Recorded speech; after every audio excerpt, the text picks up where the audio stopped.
Welcome back to the deep dive. Let's start with a paradox. There is a biological process happening inside you right now that is arguably the only reason you're alive.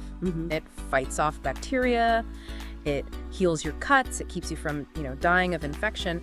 But, and here's the catch, if this same process forgets to turn itself off, it becomes the root cause of almost every major disease that kills us. It's a bit of a Jekyll and Hyde situation. You're talking about inflammation. Right, and I feel like inflammation has become this massive buzzword. You see it on smoothie bottles, face creams, diet books. It's almost lost its meaning. It really has. So today, we are stripping that away. We've got a stack of sources here, medical guides from the VA and Ohio State, some clinical studies, and some really dense new research, this is from 2026, out of the UK, on how the body actually turns this whole process off. And the new research is actually going to challenge a lot of what people think they know about treating pain. It's not just about stopping the swelling. We'll get to that off switch later because it's honestly kind of mind-blowing. But first, we need to understand the mechanics. Our mission is to figure out the difference between the good kind acute and the bad kind chronic, because they are not the same thing. Right, not at all. And the best way to understand the difference is to go back to the classics. I mean, literally the classics. Roman medicine from 2,000 years ago. Okay, usually I'd say let's skip the history lesson, but does 2,000-year-old medicine actually hold up against modern biology? Surprisingly well. The Roman Encyclopedist Celsus defined the 5 cardinal signs of acute inflammation, and medical students still memorize them today. Okay. You have rubor, that's redness, tumor, which is swelling, calor, heat, dolor, pain, and eventually loss of function. Which is the classic splinter scenario. You get a splinter, your finger gets hot, red, puffy, and it hurts to bend it. That's the body doing its job. Exactly. That is a defense strategy. Your body triggers what's called vasodilation. It widens the blood vessels to let the paramedics in. The paramedics being white blood cells. The paramedics being plasma and leukocytes. Yep, white blood cells. They rush to the site to eat debris and kill bacteria. It is a controlled burn, a way to clear the forest floor so new trees can grow. Okay, so that's the hero arc. But the sources talk about meta-inflammation, which sounds like a villain from a Marvel movie. It effectively is. This is where the whole mechanism breaks. Instead of a sharp, intense forest fire that burns out quickly, you get this smoldering coal fire underground. That's chronic inflammation. And the cells are different too. The cellular cast changes too. You aren't just getting the quick response team. You get macrophages and lymphocytes that set up camp and just refuse to leave. They can linger for months or even years, slowly damaging healthy tissue. And this leads to the common soil theory mentioned in the reading. This was the part that really made me sit up straight. It changes how you view disease entirely. Yeah. We tend to think of heart disease, type 2 diabetes, Alzheimer's, cancer as separate enemies. Different departments in the hospital, right. But the common soil theory argues that they're just different branches of the same tree. And the root of that tree is this chronic inflammation. Yes. It is estimated to be the root cause of 75 to 90% of human diseases. So if you just treat the high blood sugar or the plaque in the arteries, you are just trimming branches. They'll grow back. Wow. To actually stop the disease, you have to poison the root. You have to cool down the inflammation. That is a terrifying statistic, 90%. So if we are all walking around with splinters in our fingers, what is causing this chronic fire? Why is the body attacking itself? Well, looking at our modern lifestyle, it's mostly self-inflicted. Stress and sleep are the 2 big triggers. Let's look at the stress loop first. I think most people assume stress causes inflammation because, stress is bad. But physically, what is the link? It's a malfunction of the HPA axis, the hypothalamus pituitary adrenal axis. Now, here's the nuance people miss. When you get stressed, you release cortisol. And cortisol is the bad guy, right? That's the stress hormone. Actually, no. In an acute situation, cortisol is anti-inflammatory. It's the body's way of saying, hey, we have a crisis, we need to run from a tiger, so don't swell up right now. It suppresses the immune system. Wait, so if cortisol suppresses inflammation, why does being stressed make us inflamed? That seems completely backward. Because of the dosage. Yeah, if you are stressed all the time, which let's be honest is most of us, your immune cells eventually just stop listening. It's a condition called glucocorticoid resistance. Like antibiotic resistance, is that the idea? It's a similar concept. Your immune system develops a tolerance. The cortisol is screaming, stop the fire, but the immune cells are wearing noise-canceling headphones. So the inflammation just runs wild because the brake line, the cortisol, has been cut. that makes so much sense. The signal just wears out. Okay, now pair that with the sleep data. We have a meta-analysis here that looked at inflammation markers, and I was relieved to see that one bad night of sleep didn't ruin everything. No. The body is resilient enough to handle a single all-nighter. The danger zone is specifically defined as partial sleep deprivation over time. Define partial. Are we talking like 2 hours a night? This study looked at roughly 4.3 hours per night. If you do that for 3 nights in a row, that is the tipping point. Which is a very common scenario. A deadline at work, a sick toddler, a travel week. Exactly. Once you hit that 3-night mark, markers like IL-6 and C-reactive proteins spike significantly. The takeaway isn't that you need perfect sleep every single night, it's that you have to break the streak. Right. The persistence of the sleep loss is what convinces your immune system that you're under attack. So if you have 2 bad nights, prioritize that 3rd night, like your life depends on it. Because biologically, it kind of might. It's the best anti-inflammatory you can take. Let's move to the stuff we can buy. Food. Now, the sources cover the anti-inflammatory diet, and I want to skip the eat your vegetables lecture. We know broccoli is good, sugar is bad. What was in there that was actually surprising? The specific guidance on how to cook protein stood out to me. We focus so much on what we eat, but not the preparation. The VA guide is very explicit about avoiding charred meats. You're killing me. The char is the best part of the steak. I know. But that black char contains compounds that are highly inflammatory. The body sees them as foreign invaders. So the advice isn't don't eat meat, it's don't burn it. Marinate it, cook it at lower temps. Okay, so no blackened Cajun chicken. Got it. Sure. What about fats? I feel like omega-3 is another buzzword we hear constantly. It is, but the mechanism matters. It's a ratio game.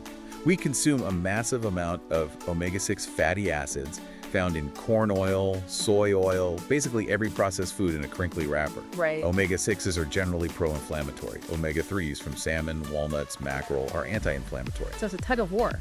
And right now, the pro-inflammatory side is winning by a landslide in the average diet. You don't just need to eat more fish, you need to actively reduce the seed oils to balance the scale. Speaking of fish, let's talk supplements. We have a study here on curcumin and fish oil. A lot of people pop these pills randomly. Is there a method to the madness? There is. This is a classic case of synergy. Curcumin is the active stuff in turmeric, but it has terrible bioavailability. You can eat a spoonful of turmeric and absorb almost none of it unless you pair it with black pepper. Okay, so pepper helps the absorption, but why mix it with fish oil?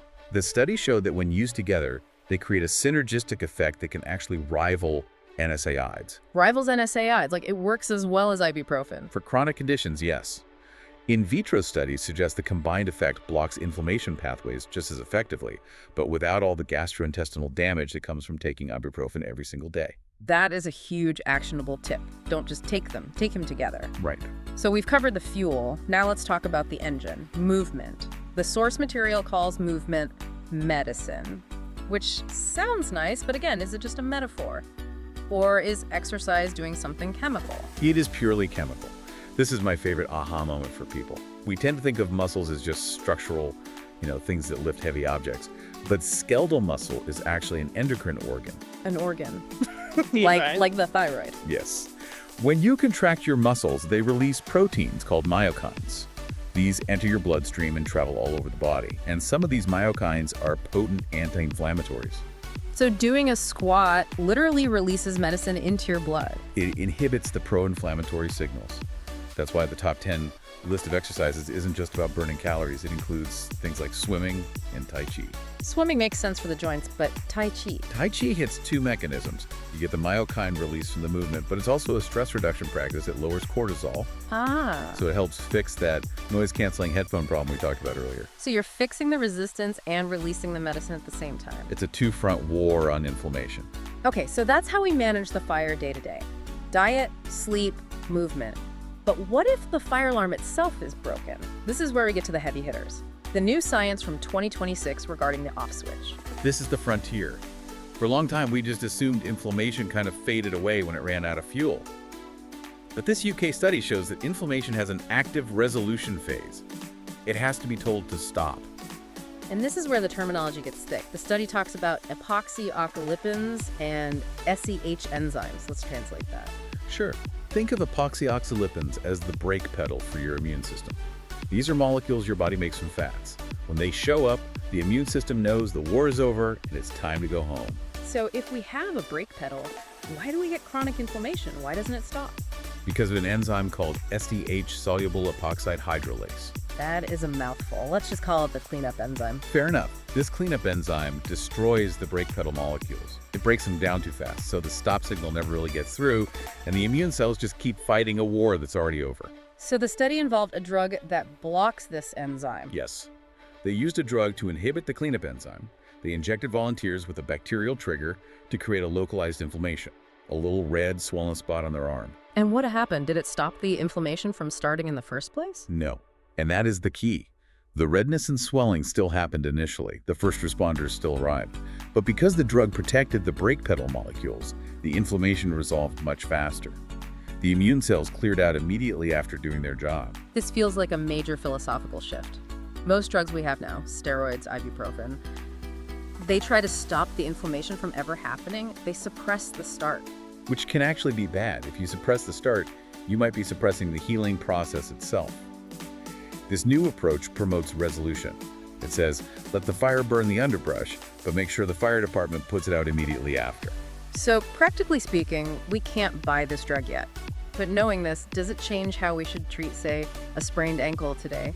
If we immediately ice it and pop Advil, are we preventing that resolution phase from happening? It's a debated topic, but yes, there is growing evidence that blunting the initial response too aggressively might delay long-term healing. You want the cycle to complete, not to be canceled. That is something to really chew on. We might be prolonging our own pain by trying to numb it too quickly. It's very possible. So while we wait for the future of medicine to arrive, how do we know where we stand right now? You can't feel your arteries inflaming. You test. The recommendation is a test called HSCRP, high sensitivity C-reactive protein. How is that different from the standard CRP test your doctor might run? Standard CRP looks for massive infection like, do you have pneumonia? HSCRP is much more sensitive. It detects that low-grade smoldering fire. And what's the scorecard? What numbers do we want to see? You want to be under 1.0 mgl. That's considered low risk. If you are above 3.0, you are high risk for cardiovascular events, stroke, and diabetes. And there's a weird outlier in the research that can spike this number, something totally unrelated to heart health. Oral health. Lost. Seriously. Gum disease or a hidden dental infection acts like a constant open wound in your mouth. It pours bacteria into your bloodstream, which keeps your immune system on high alert 24/7. You can see a massive spike in HSCRP just from bad teeth. That is wild. You could be eating perfectly, sleeping 8 hours, exercising, but if you ignore the dentist, your inflammation is still sky high. The body is a closed loop. Everything's connected. So let's wrap this up. We've gone from the Roman Empire to 2026 biotech. We know inflammation is a double-edged sword. We know that the common soil of disease is this chronic smoldering fire. We know that 3 nights of bad sleep is the threshold, that charring your meat is a bad idea, and that your muscles are basically a pharmacy if you use them. And we learned that the future isn't about suppressing the immune system, but helping it finish the conversation. Resolution, not suppression. That's the mantra. Which leads to a final thought for you to carry into your week. We live in a culture that treats symptoms. We treat pain, we treat swelling, we treat the noise. But if this new science is right, the goal shouldn't be silence. The goal should be completion. Are we making ourselves sicker by refusing to let our bodies feel the very things that are trying to heal us? It's a scary question, but one we need to ask. Check your HSCRP, don't burn your steak, and thanks for diving in with us. Stay healthy. Thank you for watching. Please subscribe, like, and share.